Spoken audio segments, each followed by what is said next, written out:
pag napasa na po yung so sinasabi po nila na blanco, sila din lang din po ang makakapagpuno nung What? Magandang umaga po.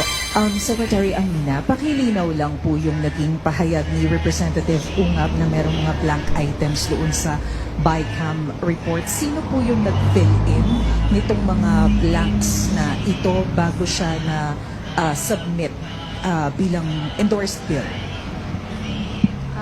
yung kayo na rin po nagsabi, it's the BICAM report po.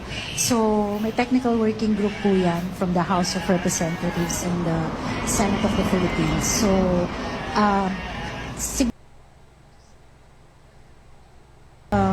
budget process or the legislative process, I can share a little bit because it came from the Senate part as a young staffer from back then.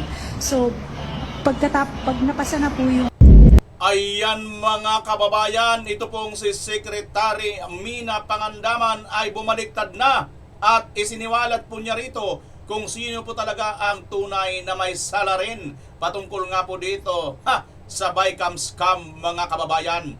At ito, matagal-tagal nyo na rin hindi napapakinggan itong si Kimbot mga kababayan. Aba, i-Kimbot mo na yan, Kimbot, mamaya-maya konti mga kababayan.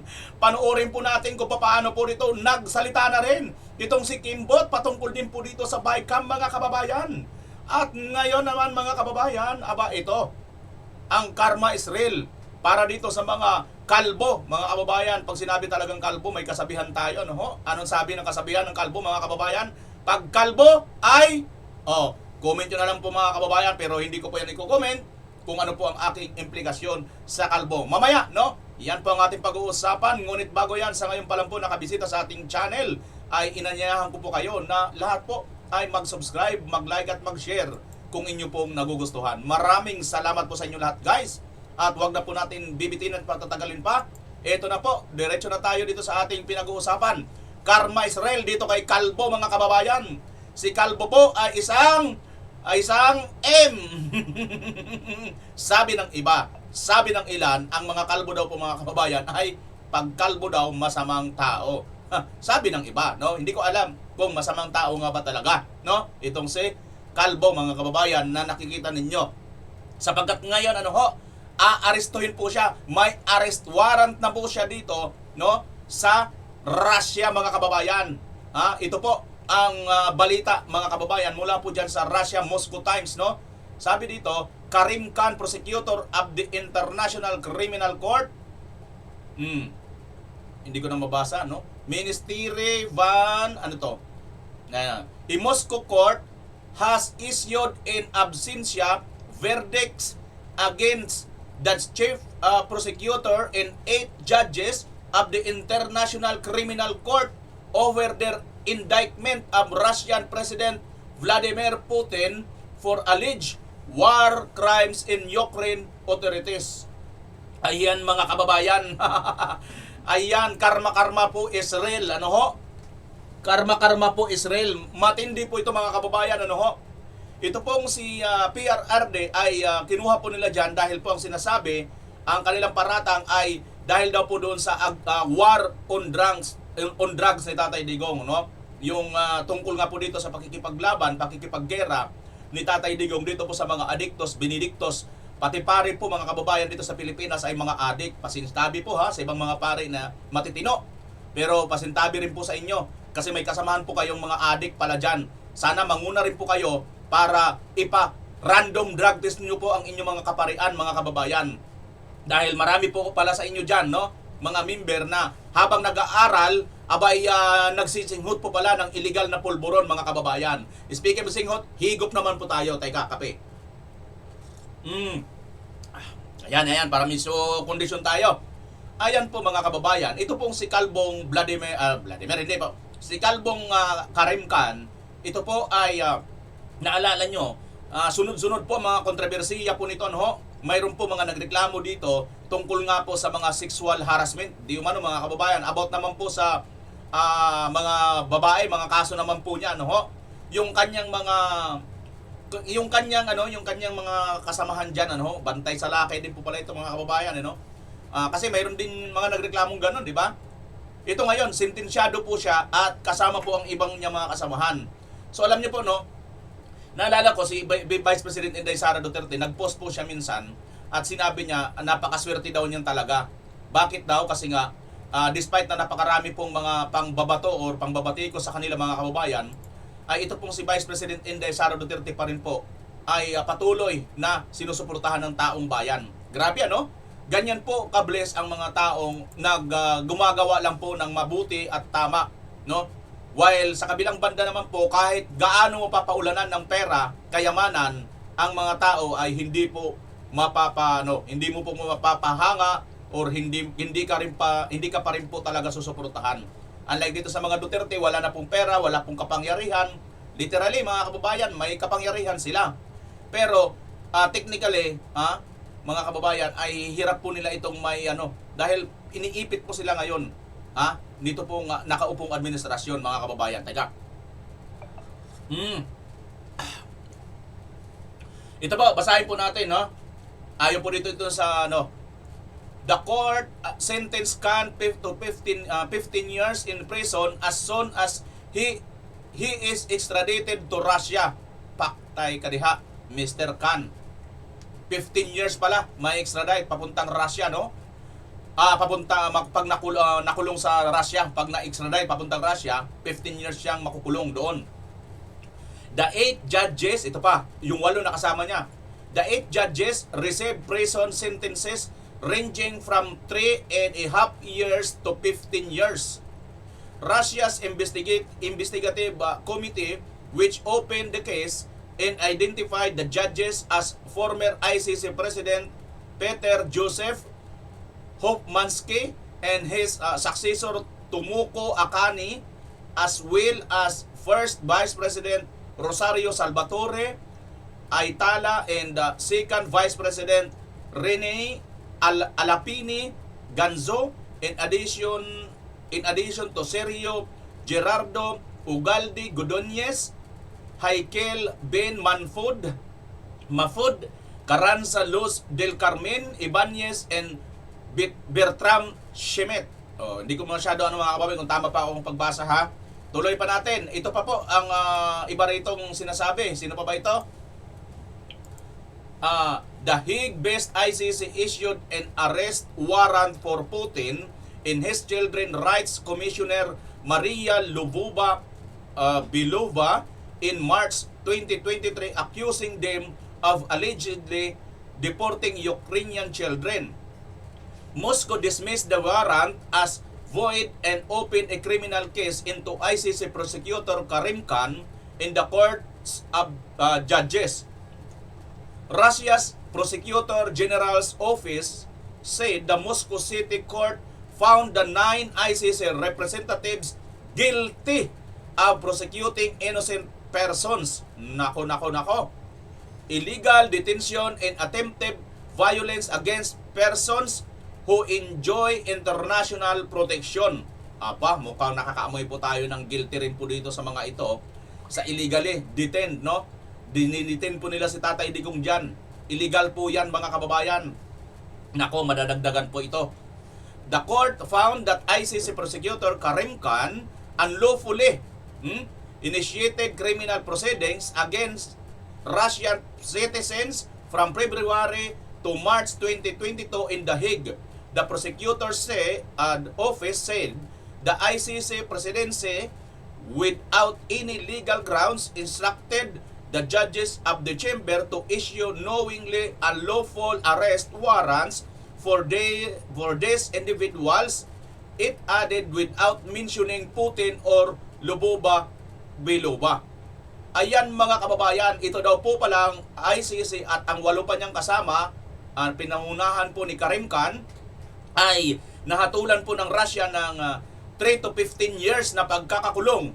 At pag sila po oras na ma-deport, ma-extradite papunta po ng Russia, makukulong po sila doon ng halagang 15 years, mga kababayan. So now, ano po ba ang mga ground po nila rito?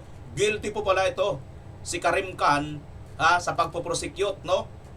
Guilty po pala sila, mga kababayan. At pag illegal detention, illegal detention po, mga kababayan, ang mga naipasa po nitong hatol sa kanila. Guilty po itong Karim Khan na ito. Now, si Tatay Digong mga kababayan ay ganun din po ang nangyari. Dahil po sa kanilang mismong batas, inuulit-ulit po natin dito, mayroon pong Rome Statute na sinasabi po doon sa Rome Statute ng ICC, dapat dumaan po sa local judicial authority ang isang mamamayan o isang tao kung saan po siya nasasakop na bansa. Like sa kay Tatay Digong, Pilipinas po.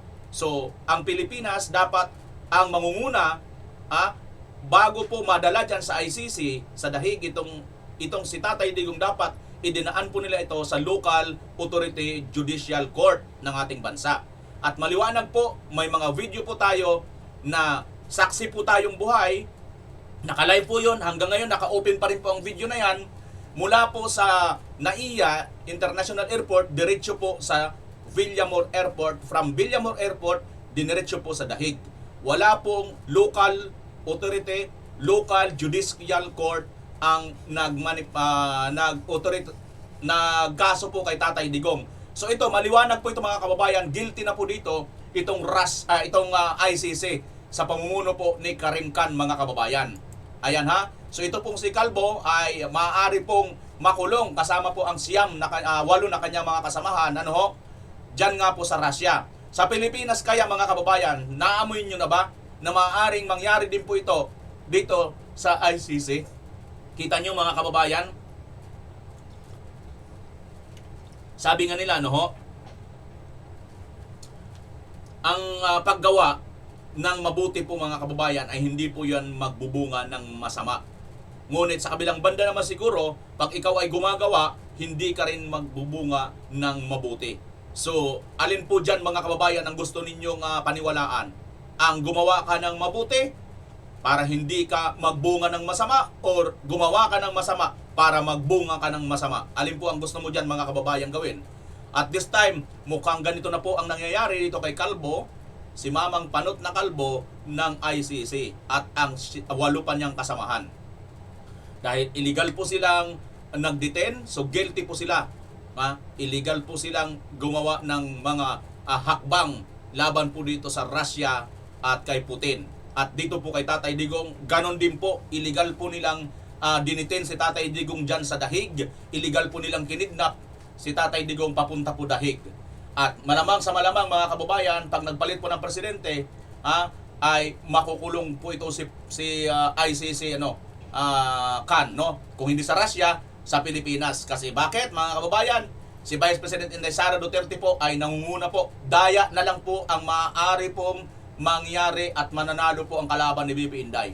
Pero sa ngayon po, maliwanag sa sikat ng araw, binuwas na po nilang pera ng bayan, lahat na po, ninakaw na po nilang pondo, at para sirain lang po si Bibi Inday, si Tatay Digong, patuloy pa rin pong sinusuportahan ng taong bayan ang mag-ama at ang mga Duterte, mga kababayan. Ganyan po ang totoo at tunay pong mga kababayan na may malasakit sa bayan. Patuloy din pong kinikilala ang ambag nila at ang mga taong bayan ay hindi po nakakalimot sa kanilang ginawang sakripisyo para sa bayan. Ayan po mga kababayan. So, balang araw, pag naging presidente na si BP Inday, ay ito naman, malamang mahatulan din po itong ICC na guilty sa pamamagitan sa pagdetain po nila kay Tatay Digong dyan sa ICC. Kasi po mga kababayan, maliwanag naman po, mismo sa kanilang sariling rules, nilabag po nila ito mga kababayan. At ang ating bansang Pilipinas, kasabwat po nila sa paglabag ng batas na yan mga kababayan. Kasi po, kung ang Pilipinas po katulad lang po ng Russia na strong, hindi po pwede yan. Instead na si Putin ang dalhin, dapat ang ICC ang managot. Dahil mali po ang kanilang ginagawa mga kababayan. Unang-una, wala po silang legal custody authority sa ating bansa dahil hindi po tayo member ng ICC. Period. Ito pa mga nawala ng sound. Agoy, bakit nawala ng sound ito? Sandali lang mga kababayan. Nawala na naman yata ng sound. Ay. Aha, may sound pa ba tayo? Ay nako. Nawalan yata ng sound na naman. Tama naman. Bakit nawala ng sound si Putin? И простые граждане западных государств. Вас сейчас настойчиво пытаются убедить в том, что все ваши трудности – это результат каких-то враждебных действий России, что из вашего собственного кошелька надо оплатить борьбу с мифической русской угрозой. Все это ложь. А правда в том, что текущие проблемы, с которыми сталкиваются миллионы людей на Западе, стали результатом многолетних действий правящих элит их государств. Их ошибок, близорукости и амбиций. Эти элиты думают не о том, как улучшить жизнь своих граждан в западных странах. Они одержимы своими корыстными интересами и сверхприбылями.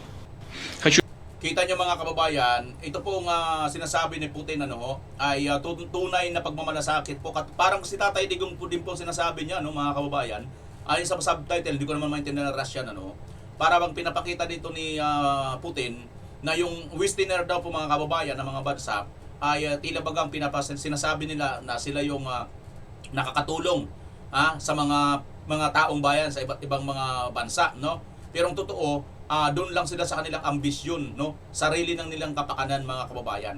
Samantalang itong si Putin, ang kanya pong pinapangalagaan ay ang kapakanan po ng kanyang mga kababayan or ang mga Russians. Ganyan din po ang mga sinasabi ni Tatay Digong, Sa totoo lang mga kababayan, ano bang pakialam ng ICC sa atin? Ano bang naitulong ng ICC dito sa mga tao na mga nabiktima po ng mga adik sa ating bansa? Sige nga ICC, mag-ano nga kayo, sa inyong pakikialam dito sa bansang Pilipinas, ano na ba ang naitulong ninyo para mapagaan ang mga pamilya, ang mga biktima ng mga adiktos at mga sindikato ng droga? Anong naitulong ninyo? Di ba wala? So kung wala, wala pala kayong karapatan dapat, mga kababayan. Wala sila dapat karapatan na makialam sa ating bansa. At wala talaga silang jurisdiction. Okay? So ayan po mga kababayan ang karma ni Kalbo, dahil hindi lang po yan si Russia ang may banat sa kanila, pati din po itong Hungary. Ayan po, the ICC is no longer an impartial court, not a court of law, but a political court. I am convinced that this otherwise important international judicial forum has been degraded into a political tool with which we cannot and do not want to engage. Prime Minister Viktor Orban, Hungary. Ayan mga kababayan, maliwanag naman po, ito pong ICC ay political lang po. Hindi po ito totoong international criminal court. Political prosecution po or political court lang po ang ICC na ito. Dahil kitang-kita naman po ang BBM Marcos Jr. administration papaano sila makipagsabwatan dito sa ICC.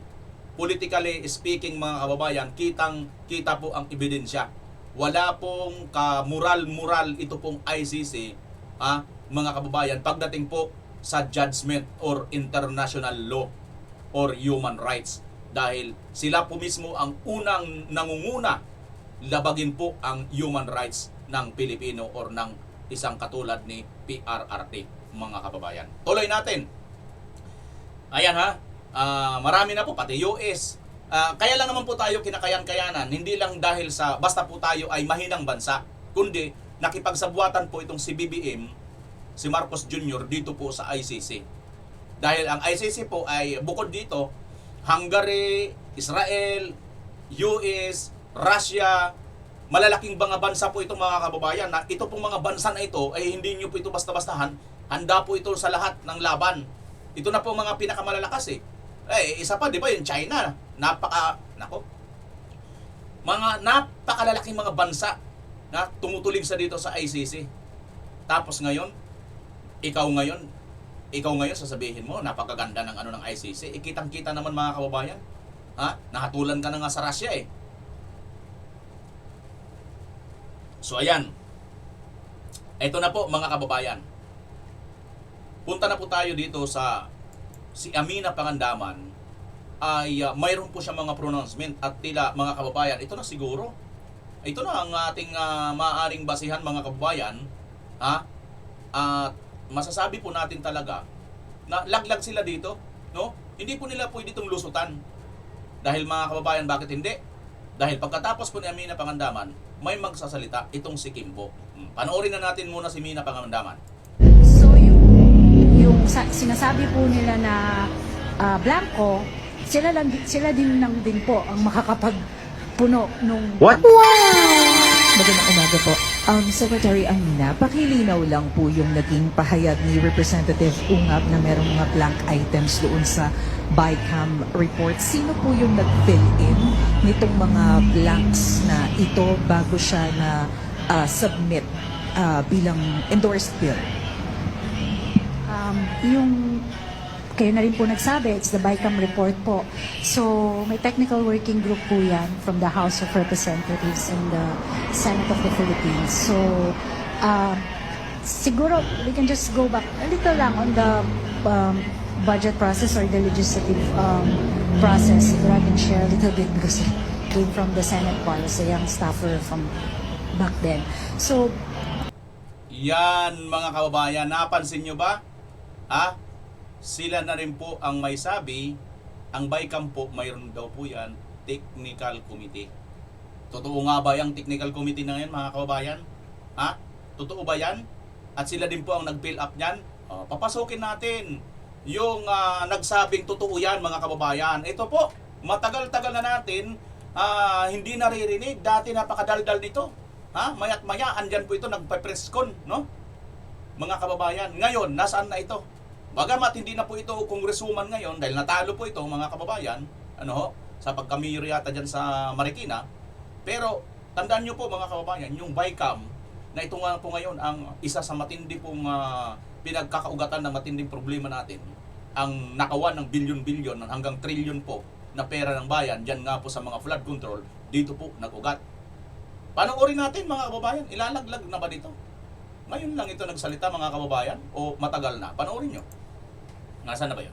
Tuloy. I already issued a written statement. So lahat naman po ng gusto ko na pong ipaliwanag ay nakasulat na po sa ating statement. In fact, it's just a repetition of the previous statements by Executive Secretary, by Secretary Mina, Pangandaman ng DBM, by our Senate President and the President himself. So basically, ang sinasabi naman natin is wala pong problema sa ating 2025 CAA.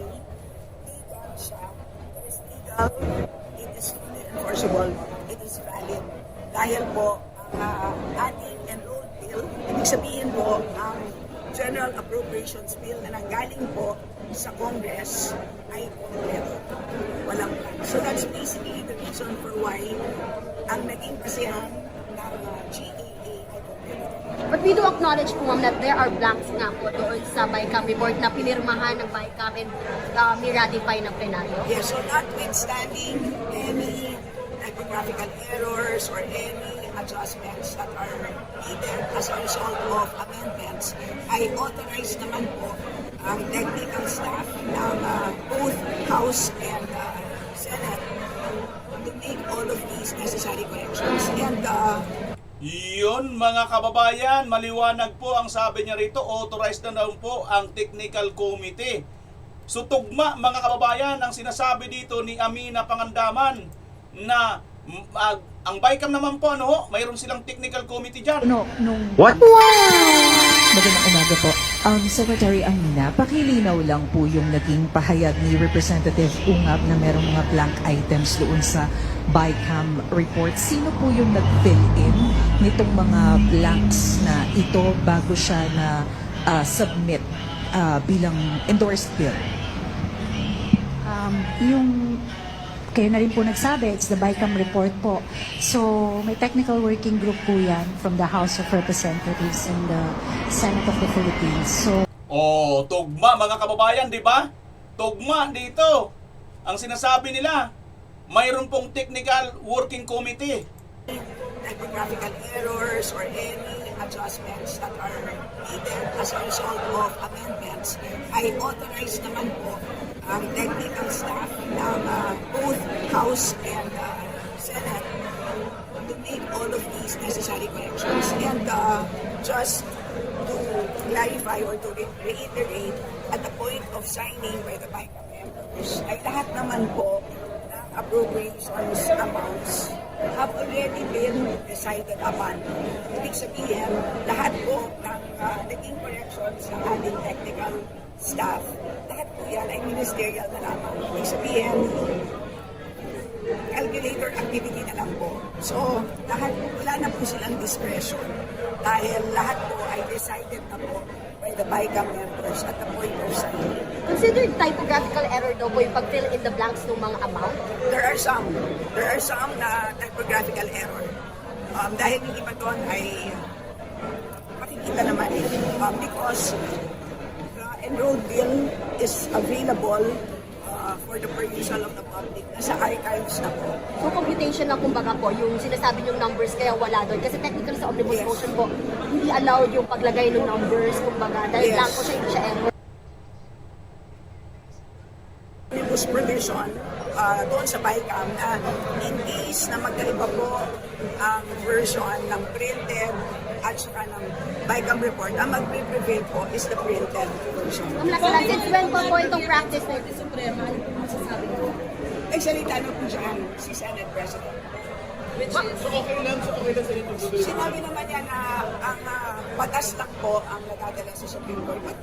Malaya naman po ang bawat Pilipino. Since when pa po itong practice na nag-ratify po tayo ng BICAM report na may mga blanco po sa budget? Since when? Which Congress pa po nag-start? Itong omnibus provision ay lagi pong nandyan. Ito pong allowing our technical staff or being given the authority to make necessary corrections. Lagi pong nandyan yan, taon-taon. Yun daw mga kababayan, lagi daw po yan nandyan taon-taon. Teka, kailan ba kayo nag-umpisang nanungkulan? Diba 2022 sa panahon na ni Marcos?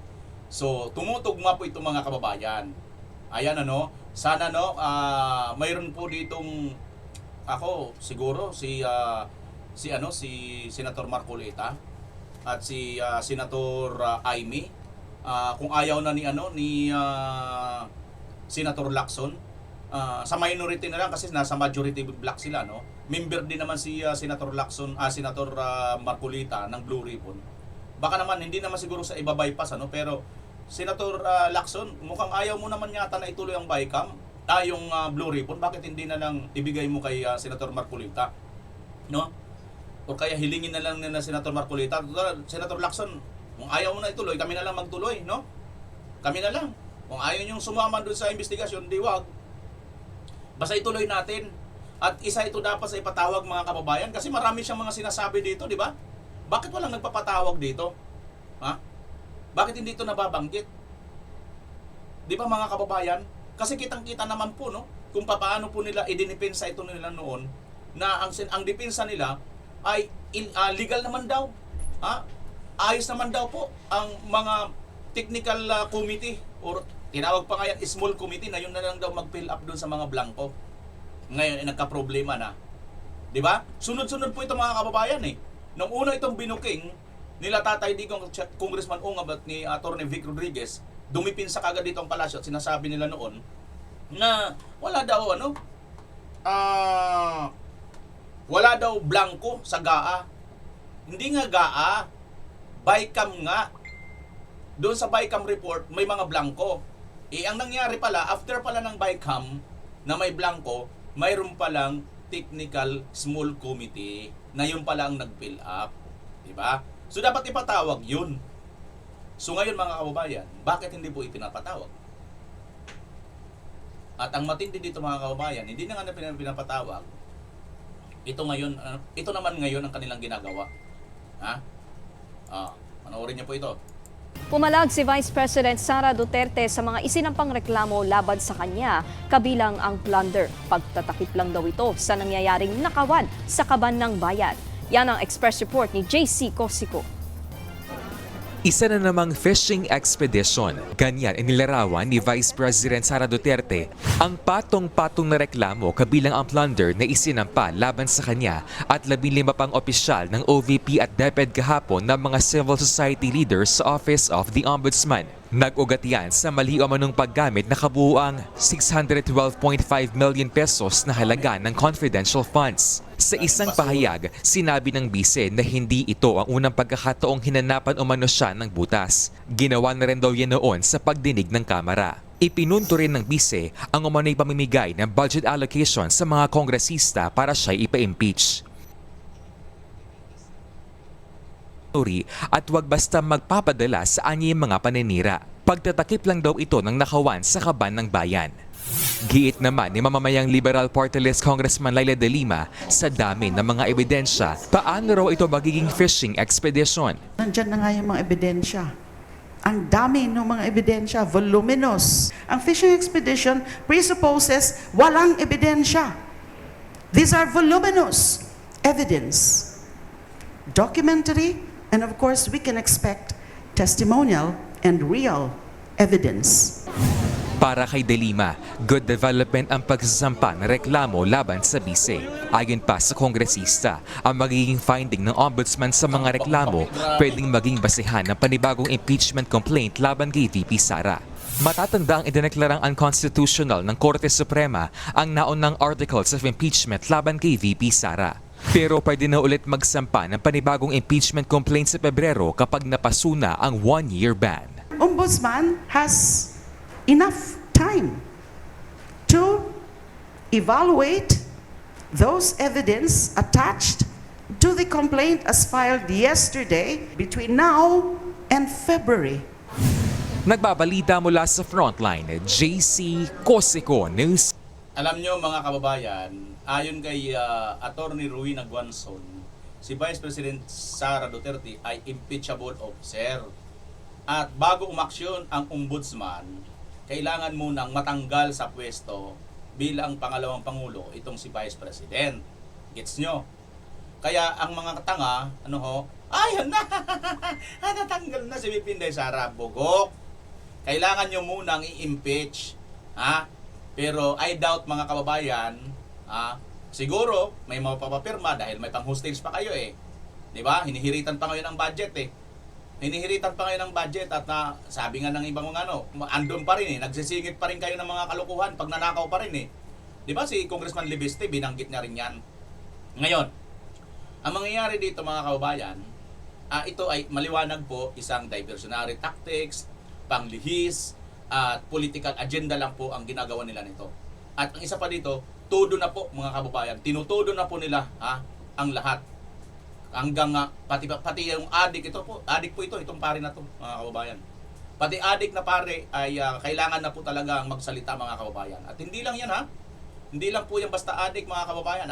Mayroon po tayong nakitang video mayroon po tayong nakitang video patungkol po dito kay Father sa susunod sa ibang video natin ipapakita sa inyo yan mga kababayan maliwanag po yan na talagang ito pong ginagawa nila kay VP Sara ay pinagtutulong-tulungan po nila para mapabagsak. Pero kawawa naman kayo. Todo effort kayo, biruin nyo. At dami-dami na ninyo, sangkatambak na kayong mga tai naman pala ang mga laman. Basura lang yung mga dala-dala. Hindi pa rin kayo pinapaniwalaan despite na hawak nyo na mga mainstream media, may mga bayaran pa kayo mga political vloggers, di ba? Mga influencers. Pero hindi pa rin kayo nananalo dahil sa totoo lang talaga ang organic, ang supporters ng mga Duterte. Sa mga examples na masabi ko sa inyo na wala talaga silang sinseridad sa investigasyon sa flood control. Kasi tinuro na, pinangalanan na, hindi lang ako ang nagsabi, Zaldico at Martin Romualdez. Si Zaldico, hinayaan nilang umalis ng bansa. Si Martin Romualdez, hinayaan nilang mag-resign. Nag-resign naman na, so tapos na ang usapan. Ang Office of the President, involved sila sa kidnapping ng mga bata doon sa Turkey. Ang Office of the President, involved sila sa kidnapping ni dating Pangulong Rodrigo Duterte. Bakit ngayon na wala si Zaldico at aalis si Martin Romualdez, hindi man lang nila magawa na kidnapin si Zaldico doon sa Amerika at ibalik dito sa atin sa Pilipinas. At hindi man lang nila magawa na ikulong si Martin Romualdez dyan sa detention unit ng House of Representatives. Wala. Dahil wala silang sinseridad. Pinapakita lang nila sa mga tao na kunwari, meron silang ginagawa. Pero ang totoo niyan, naghahanda lang sila para sa hatian ng 2026 budget at para sa kung anong gagawin nila sa 2028. Sa mga Yun, mga kababayan, ang malupit na pambubuking ni Vice President Inday Sara Duterte. Tumpak ka dyan, Vice President. Ha? Wala po silang seryoso. At ito ngayon, itong ginawa nilang pagpapile ng kaso laban sa iyo, ay para lang po ito sa budget sa 2028 election. Gano'n naman po pala mga kababayan. Speaking of budget, para po mapatunayan po natin yan, kasi po, nagkaroon po ng rigodon dito sa Senado, ano ho, at pilit na naman, humihirit na naman itong mga DPWS na dagdagan ng kanilang perang nanakawin. Yung perang budget dyan, no? Para, siguro, ipang budget po dito sa mga nagpapile ngayon. Kita nyo na. Kunik-kuniktado mga kababayan eh. Diba? Kasi facts nila at mga sinasabi ni BP Inday. Si BBM, sangkot sa kidnapping. Ha? Diyan sa Turkey, sabi ni BP Inday. Si BBM, sangkot din sa kidnapping kay Tatay Digong, papunta dyan sa Dahig. Si Martin Romualdez, sangkot din sa bilyon-bilyon na perang nakawan sa flood control project. Si Zaldico na mismo nagsasabi na si Zaldico naman, alam naman po ng lahat na hindi makakagalaw kung hindi niya si Martin kasama. Dahil si Zaldico rin mismo nagsabi noon na araw-araw lagi siyang iniisip at lagi din silang nagpaplano ni Martin Romualdez. Yung pala yung pinaplano pala nila papaanong dambungin, nakawan ang bayan. Ganito pala sila araw-araw mga kababayan. Magkasama sila. Pati yung iba pang nilang kasama mga congressman na hindi rin ngayon nasasama sa mga investigasyon. At patunay po yan na hindi po sila seryoso.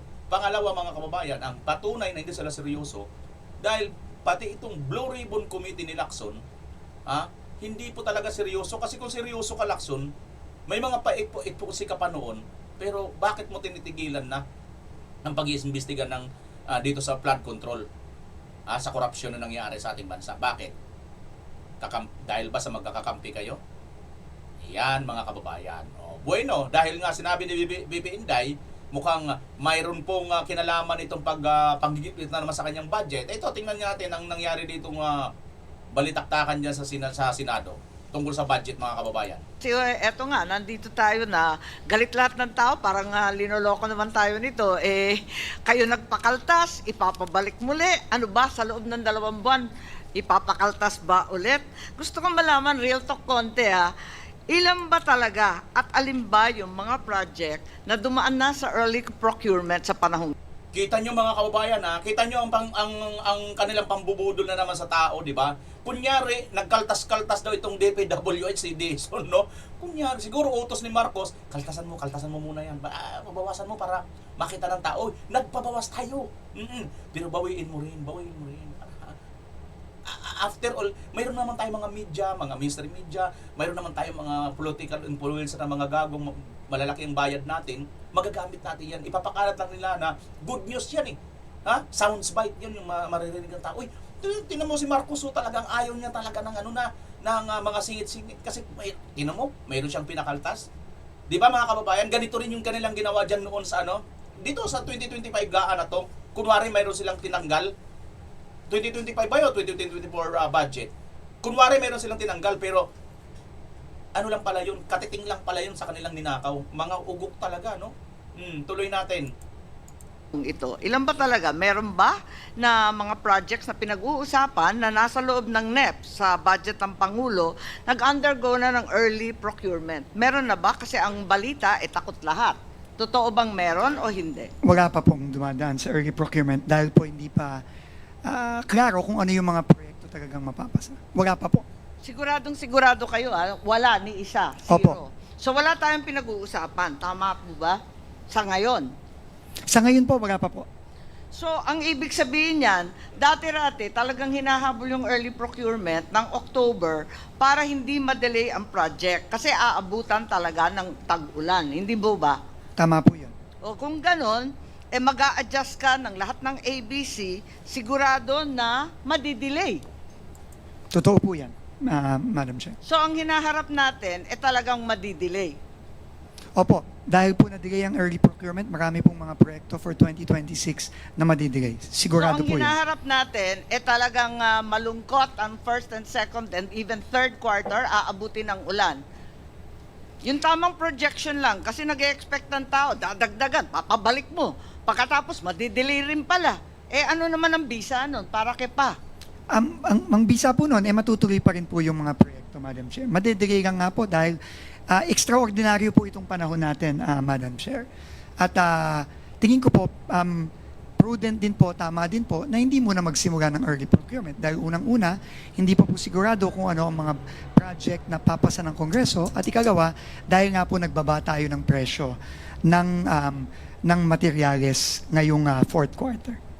Ganun pala, wala pala tayong pinag-usapan at talaga naman haharapin natin 3 quarters worth of delay. Tama naman yung mga nag-text po sa atin na lokohan na lamang to. Lukuhan talaga mga kababayan. Humihingi na kayo ng budget pero wala pa palang napapag-usapan ng Kongreso at Senado patungkol dyan sa inyong pagkakagastusan. Madidelayed pa rin eh. Anak ng titik. Kita nyo na mga kababayan, ano? Ganito po talaga nanakuhin ang bayan. Itong Marcos talagang BBM na to. Talagang naniniwala na ako sa sabi ni Senator Amy, addict talaga ito eh.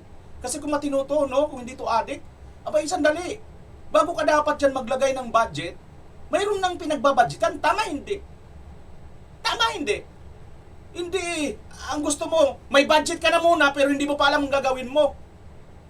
Oh, kasi mga kababayan, para mayroon na kayong nanakawin. Diretsahan na, gano'n na lang yun. Wala nang, ay nako, pasikot-sikot pa tayo dito eh. I truly resent the fact that the BICAM is being hostaged by the Secretary of the Department of Public Works and Highways. At Correct. kung tunay na wala kayong tiwala sa sino mang district engineer, hindi po ako abogado ng Public Works, dapat tanggalin na lang ninyo lahat kasi pinapadagdagan mo yung budget tapos yung mga mag-i-implement, wala kang tiwala, ano naman kami? Susunod sa iyo na kayo mismo walang tiwala sa isa't isa? Correct. Tama ba yun? Yun lang po. Salamat po if I may just respond to that po, ma'am. Unang-una po, hindi po pwedeng huminto ang trabaho sa DPWH. Napaka-importante po ng ginagawa ng DPWH. Habang linilinis natin ayon sa utos ng Pangulo, ang departamento, hindi po pwedeng huminto. Nakita na po natin ang epekto sa ekonomiya nitong nakaraang third and fourth quarter. So we are doing the best we can given the current situation, Mr. Chairman, Madam Senator. Yes, Secretary Vince, hindi kita pinahihinto sa trabaho mo.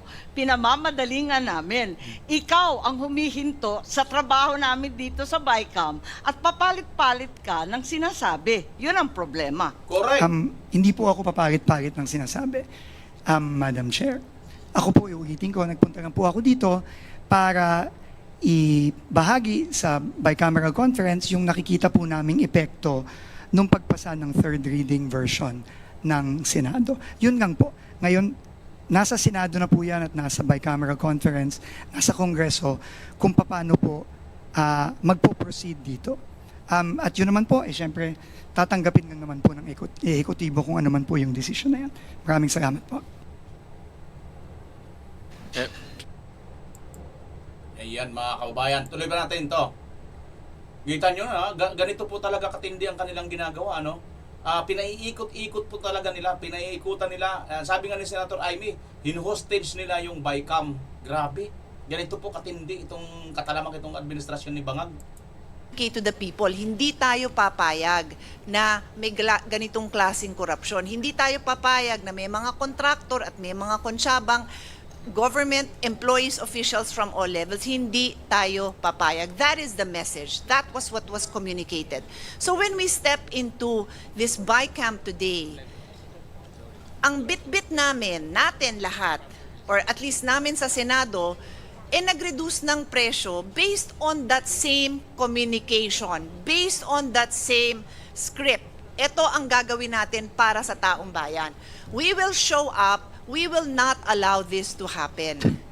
So when you come back now and tell us, nagbago na yung script, there's other reasons why hindi natin pwedeng babaan. Napakahirap kasi wala tayong enough time na i-communicate ng maayos sa taong bayan yan. Kahit ako, nahihirapan akong intindihin, sikmurahin because we made an across the board, across the what do you call that? An all of government, all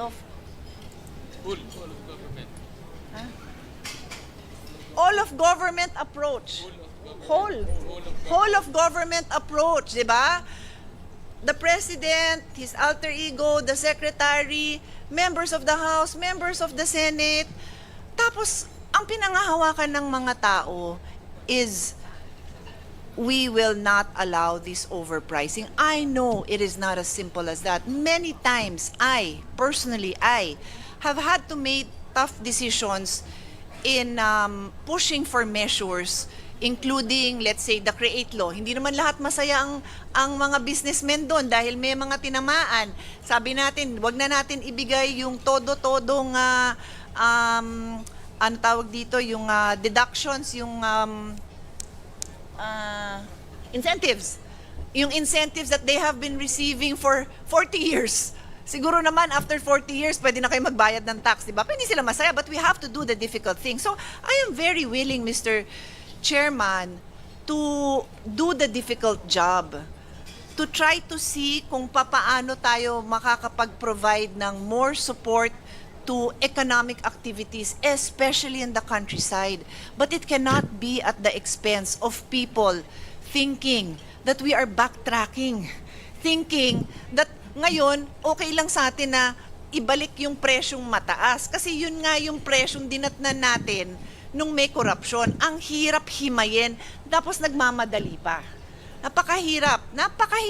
At hindi ko yata kayang gawin kasi nga, hindi yan yung kinommunicate natin sa mga tao. Kaya even though, and I think my colleagues will vouch for this, I'm always willing to listen. I'm always willing to listen to change my mind if I am presented with facts, with evidence that will require that I change my mind. That is our job. Hindi bagay dito yung sarado utak. So kailangan open tayo. Pero ang hirap intindihin. Yun lang talaga. So that is where I personally have difficulty. And you know that, Mr. Secretary, ikaw pa, I always listen to you. Intindihin nyo lang sana po kung gaano kahirap ito kasi the people also trust. Sabi nyo nga, it's a trust issue. Yes, and the people trust us. So we cannot just say, ibabalik yung presyo. I heard you, Mr. Secretary. Hindi totoo, ibabalik yung flood control project. I heard you. Hindi totoo. Lahat nung hindi totoo, I heard you. But simply putting back that budget sends the wrong message. And we know that. We know that. We are all communication experts in our own little way. So, yun po, if somebody can shed light, can improve this communication in the next 24 hours, then let's try to do it because no one here does not want to see countryside development. No one here does not want to support. O baka double negative, hindi maintindihan. Baliktarin ko na lang. Everyone here wants to support development in Mindanao, in Visayas, in Palawan, of course. Lahat, hindi, tinuro ko na kanina pa.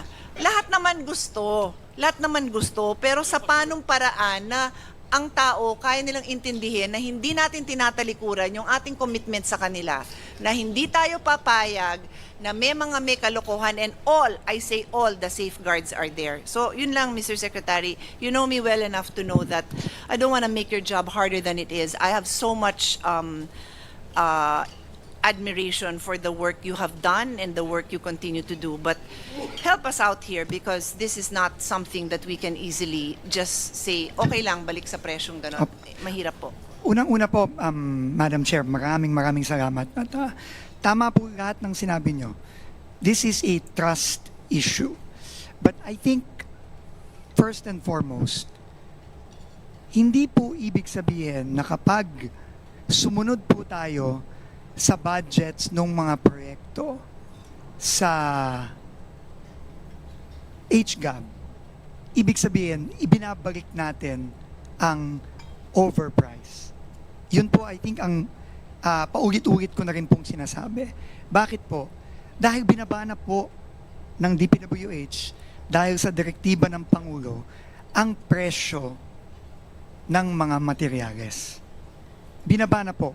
Ang question na lang po dito is, paano po ia-apply yung pagbaba ng presyo sa bawat isa sa mahigit 10,000 proyekto na naibaba sa Senate version. Yun lang po yun. No? Pagka po sinunod natin yung reductions base sa Senate version, meron po tayong makikitang mga proyekto tulad ng mga ipinresenta namin kanina na posibleng hindi may implement in full. Tama din po kayo. Pwede namang ituloy yon next year. Tama po kayo doon.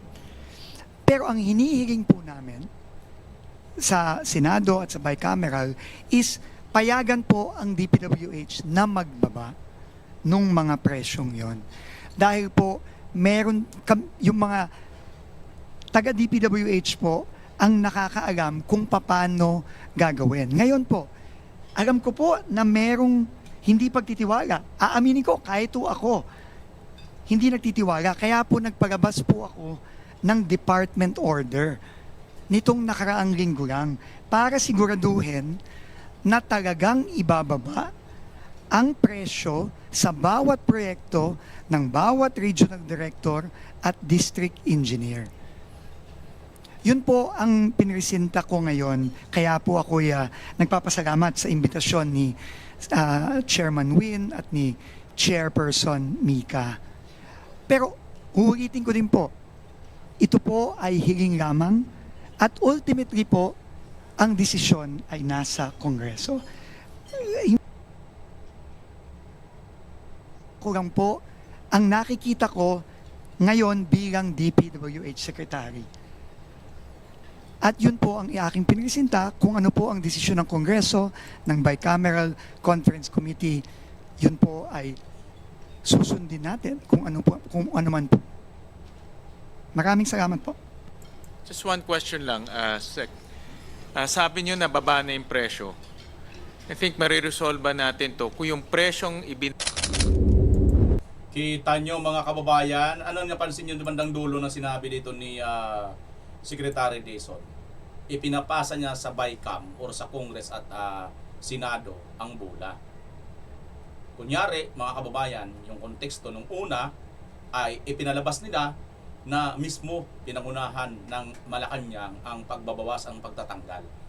Nito pong mga pinaghihinalaan na maaaring nakawin na naman po nito. Ngayon mga kababayan, good shot sila doon, parang ganitong kanilang ipinapakita sa madlang people. Then, pagkatapos, all of the sudden, ganito ngayon ang gagawin. Hihilingin na kunin at ibalik muli yun. So, what's the point? At mayroon pa siyang sinabi dito, pwede naman pala, sa 2026 na lang, ibigay ito ibalik. Bakit mo pa ngayon hihilingin? Na ngayon na. Alam nyo mga kababayan, dito nyo mapapansin, mayroon talagang double standard, na tinatawag. Kunyari, magbabawas tayo. Pero pagdating sa BICAM, kamukha nito, ito na ngayon. Mabuti na lang kamo na live stream ito. Kung hindi ito na live stream, baka napipilitan ito. Gets nyo? Kaya mga kababayan, patuloy po nating bantayan. Alam nyo, marami pa mga nagsasabi na wala ba tayong nagawa? Mayroon po. Mayroon po tayong nagagawa mga kababayan. Ikaw mismo nanonood, mayroon ka pong nagagawa. Yung panunood mo na yan po yung malaking bagay na nakakagawa ka po ng tungkulin mo. Bakit? Kasi nga alala nyo, for the first time, nagkaroon po ng ganitong public demand na i-public nila ang pagdinig sa BICAM. Kung kami lang na mga vloggers, walang nanonood sa amin. Di ba? Di walang clamor, di ba? Ng taong bayan. May clamor ng taong bayan na ibubulat-lat ngayon yung pinag-uusapan, paano ba ninyo yan pinag-uusapan at ninanakaw yung pera. Kasi ganyan ang nangyari doon sa unang BICAM nitong 2025, di ba? Sila lang nagkasundo. Para isingit, yung iba hindi pinirmahan muna, or hindi mo na linagyan, pero may pirma na ang mga senador sa member ng BICAM, di ba? Ang mga congressman. Pagkatapos, sino na lang magpupuno? Ito na lang na mga technical committee, ayon kay Kim Po, nung dating chairman pa siya dyan sa appropriation ng Congresswoman pa siya. Kita nyo na mga kababayan. So, napakalaking bagay nitong ating ginagawa. Sama-sama tayo lahat. Ito po talaga ang kapangyarihan ng taong bayan. Ang bantayan, pakinggan, panuurin, at sitahin kung ano ang may mali. Kaya, kabayan, kung nandito ka, nakarating sa dulo ng video ito, maging proud ka sa iyong sarili. Dahil isa ka sa tagapagbantay ng pera ng bayan. Maraming salamat. Magkita-kita tayo sa susunod na pagkakataon. Pilipinas, as always. Bye-bye!